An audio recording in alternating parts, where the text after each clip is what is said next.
Salam alaikum, ñu ngi leen di nuyu di leen ziar di leen bëggee bu baax a baax ravi de vous retrouver encore une fois sur votre chaîne A2S Pro avec un immense plaisir. Continuez leen di abonner bës cloche de notification bi di like vidéo yi waaye tamit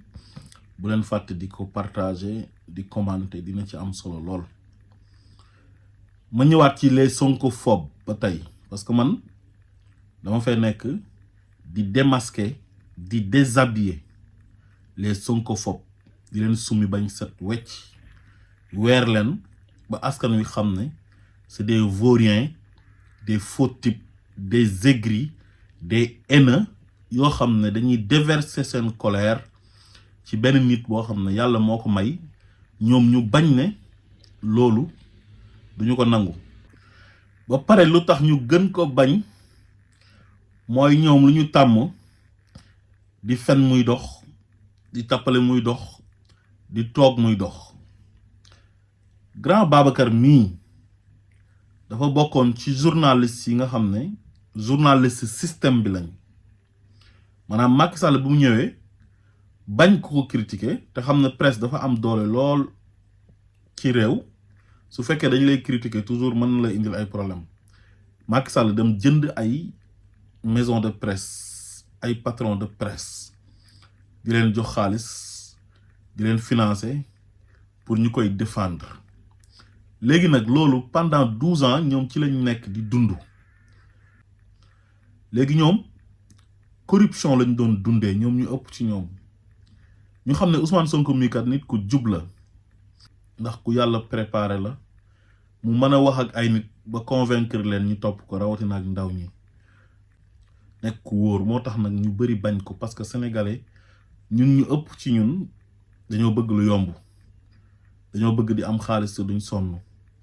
loolu moo tax nag buñ gisee koo xamante ni dafa jub dañ koy jël def ko noonu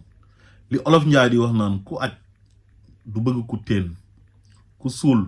du bëgg ku sulli ñoom nag dañoo xam ne fu mu nekk nii comme Pastef jël na réew mi dund bu yomb bañ daan dund mënatuñ ko am parce que xam nañ ne waa ji moom du leen sax permettre ñuy ñëw mu jël xaalis di leen ko jox wala ñu koy chantage di ko attaquer pour mu sedde oo leen na leen ñëw leen léegi bàyyi leen di ma attaquer kaay ma jox leen poste wala mu ut lu ma leen di jox su ko defee ngeen bàyyi ma xam naa ne di ngeen fi nekk di opposé bu métti di ngeen wax ba xar te du ngeen man ci Ousmane Sonko dara parce que du leen faale du leen déglu du leen lijjanti léegi grand Babacar nit ñi daan nañ ko critiquer nii naan Babacar journaliste système bi la ba ci élection locale yi bi mu daan defal Diouf Sarr ay titre ci INEM yi mooy journalam boobu mu yore di lii quotidien chaque jour mu génn di tagg Diouf Sarr naan mooy borom Dakar di ko créer ay sondage di influencer nit ñi wane na Diouf Sarr mooy gagné te Diouf Sarr bureau de vote am sax ak commune am dañ ko fa gagné woon ci élection locale yi mais jamono yooyu grand bi daawoo ko dégg sax muy tontoon nit ñi wax dëgg yàlla mu nekkoon koo xam ne ku calme la woon malgré journaliste système bi la mais il était serein calme du tontuwante daan na animé ay émission moom Momar Diongo ci 2STV di ko def d'une manière très professionnelle waaye di nga xam ne kii dafa far di nga xam ne tamit dafa contre ñoom Ousmane Sonko waaye dafa mel ni bi Pastef accéder au pouvoir dañu am benn traumatisme ñoom ñu ëpp ci ñoom grand bi dafa jékki-jékki rek mel ni ku dof déglu leen ko ni muy waxee ak tuuma yi muy teg ci kaw Ousmane Sonko ak façon bu muy waxee mel ni gaynde dafa changer complètement. Même quand on parle d'enquête enquête de moralité mais un premier ministre boo xam ne jugé nañ ko c'est diffamation condamné ko pour diffamation condamné ko pour corruption de jeunesse débauche de jeunesse mais c'est un problème gars yi c'est un problème donc sa image war nga ko gën a polisser pour que sénégalais yi kat gën a am seen xel gën a dal ci premier ministre bi leen di diriger mais aujourd'hui loolu sénégalais yi mën nañu ko fàtte parce que wax naa leen léegi dañu ne corruption de la jeunesse mais corruption de la jeunesse ci affaire Adji Sarr bi mais débauche bi gën a garaaw wala corruption bi gën a garaaw mooy ay jeunes ay ndaw topp la nga abusé abus de confiance c'est sax à la limite nga abusé de leur misérabilisme de leur situation très misérable parce que ay xale la yoo xam ni amuñu liggéey sonn nañu bëgg nañoo dimbali seeni waajur yaakaar nañ ni nga gëmloon ni Macky Sall li fa am yëpp moo ko teg xale yi sonn nañu ba nga xam ni xale yëpp topp la daw am ñu si dee ndax yow ban projet moo tax xale yi génn di dee ba nga naan ku ci dee sa yaay juraat ban projet moo taxoon xale yi di dee nga ni ku ci dee dugg àjjana parce que xeexal sa réew jixaat la ban projet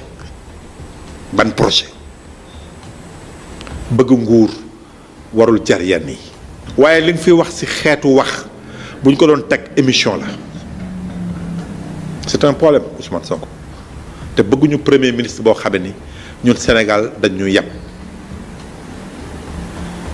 man je pense même pour dire vrai qu'Ousmane Sonko n'est pas apte à gouverner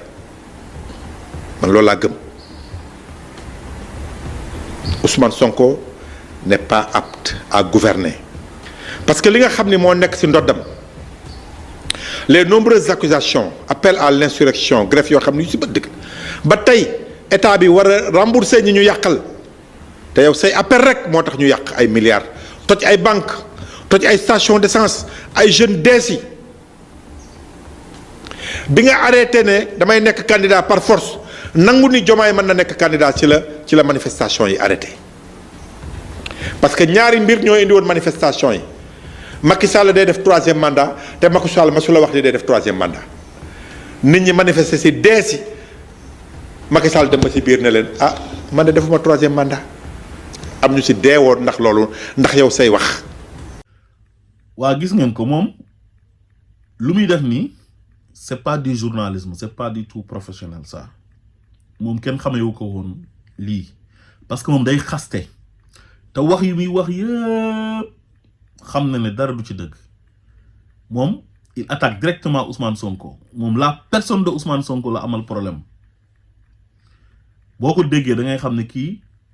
dafa am benn haine bu nekk ci moom dafa bañ Ousmane Sonko ba ku ko tegaloon tey mën na ko sax rey parce que Ousmane Sonko daf ko nar a xañ tey lu bëri durant 5 ans yi ñu jëm te 5 ans yooyu bu jeexee gëm naa ne Sénégalais yi dinañ ko renouveler waat joxaat ko waa Pastef léegi loolu moo tax fu mu nekk nii mu bañ Ousmane Sonko bañ goo xam ne buy wax da ngay sellu ci waxam ji mbañeel wax joo xam ne ci xol bi la koy tubbee te li muy wax dara du ci dëgg moom su fekkee dafay wax ne Ousmane Sonko dañ ko condamné ci diffamation mais Sénégalais yëpp xam nañ condamnation bi nu mu demee mbiru Mame Mbaye Niang jarul ñu ciy ñëwaat xam nañ ne il a été instrumentalisé parce que ci débat politique lañ nekk débat politique buñ ci nekkee ak débat public nit ñi dañuy waxante politiciens yi entre ñoom seen biir yow épinglé nañ la fii te rapport boobu dëgg la te cour des comptes sax dëggal na ko donc kon xam nga ne Mame Mbaye Niang a été instrumentalisé en âme et conscience xam nga ko pour éliminer Ousmane Sonko mu bañ a nekk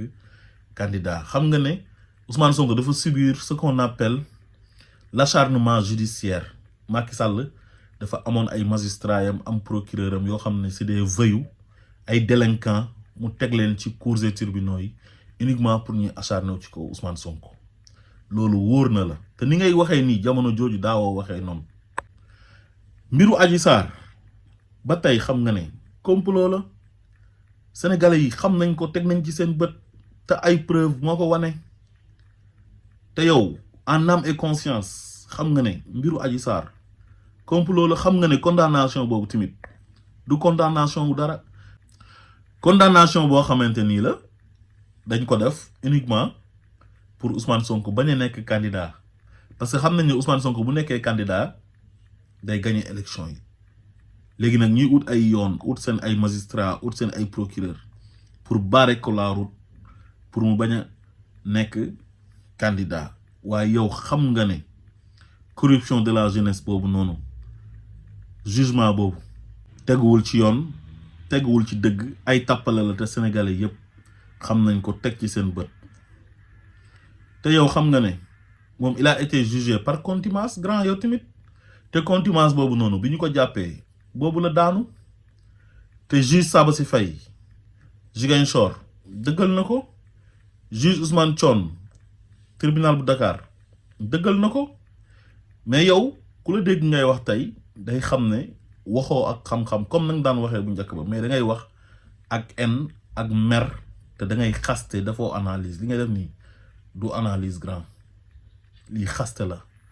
te lii du sa cër bu eboo nga teg ko ci suuf parce que xam nga lu tax da nga ciy ñaaw rek da ngay ridiculiser sa bopp te nit ñi respecté woon nañ la malgré ci journaliste système bi nga bokk ñu xam ko mais amoon nañ benn respect bu ndaw ci yow parce que daawoo waxee nii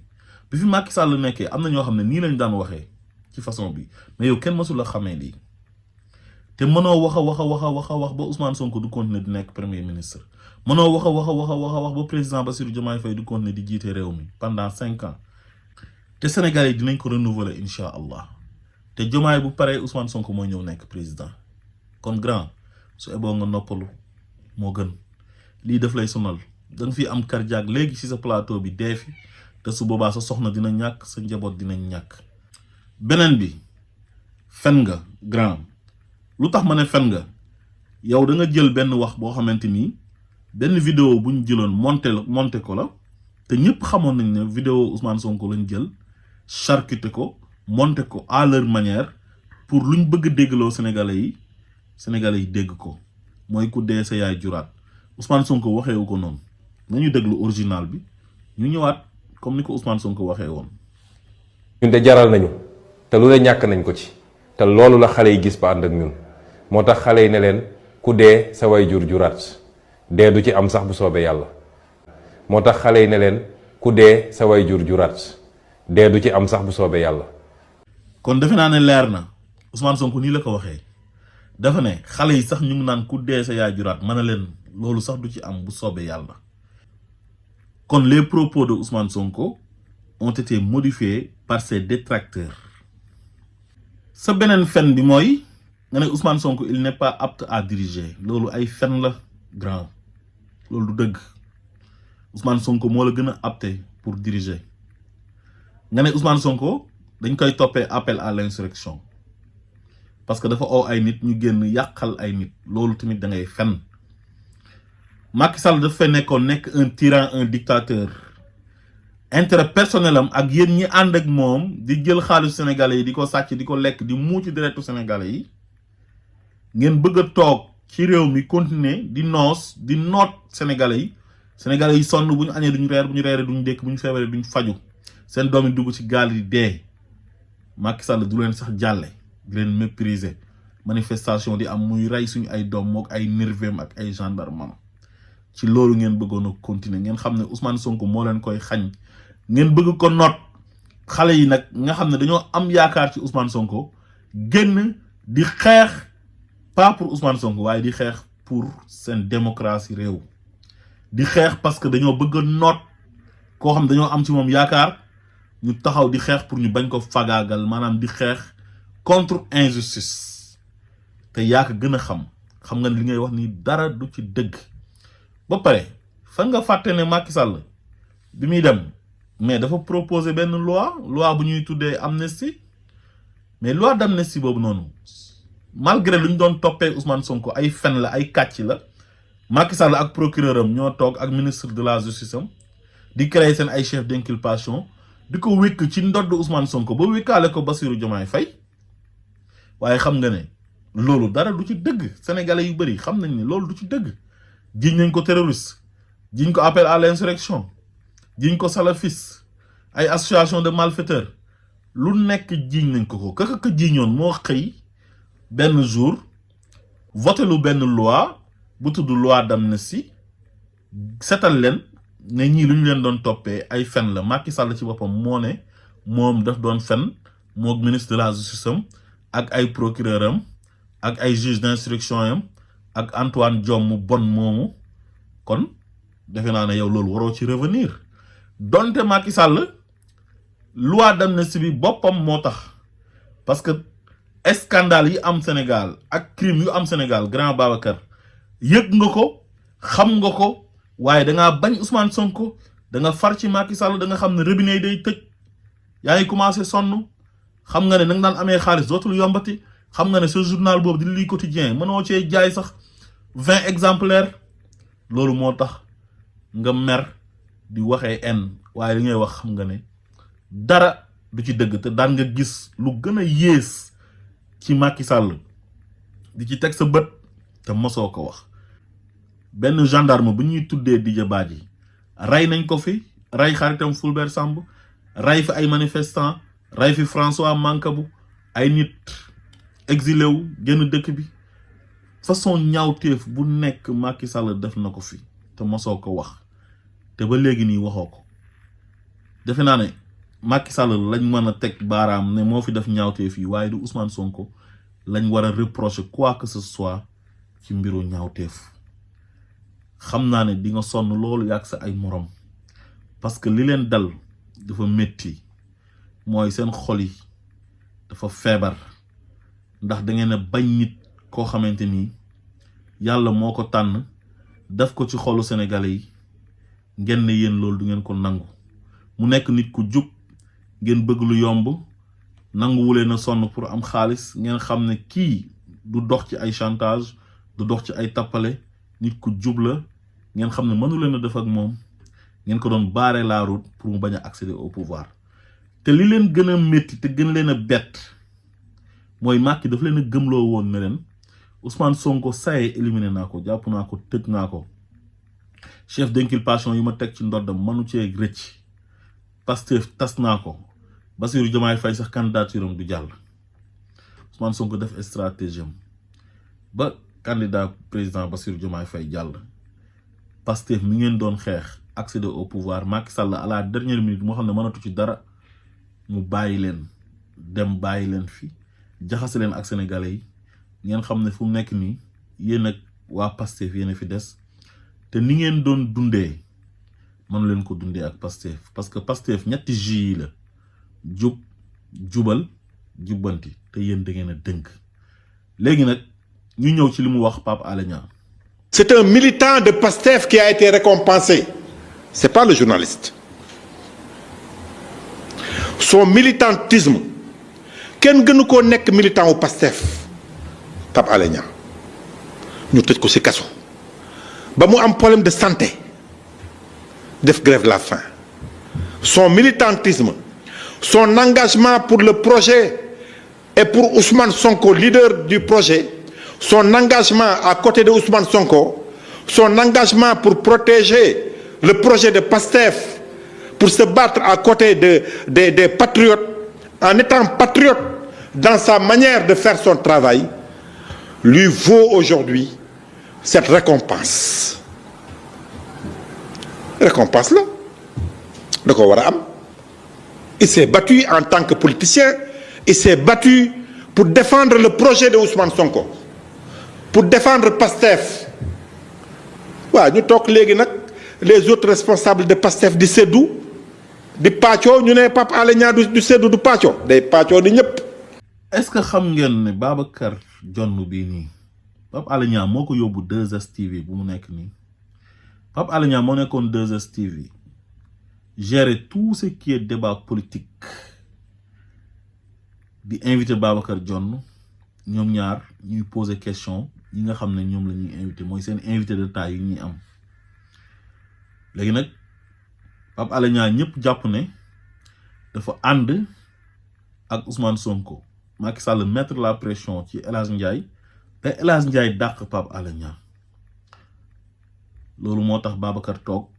remplacer ko, parce que nangu na def sale boulot, nangu na nekk journaliste alimentaire, nangu na nekk un journaliste corrompu, nangu na nekk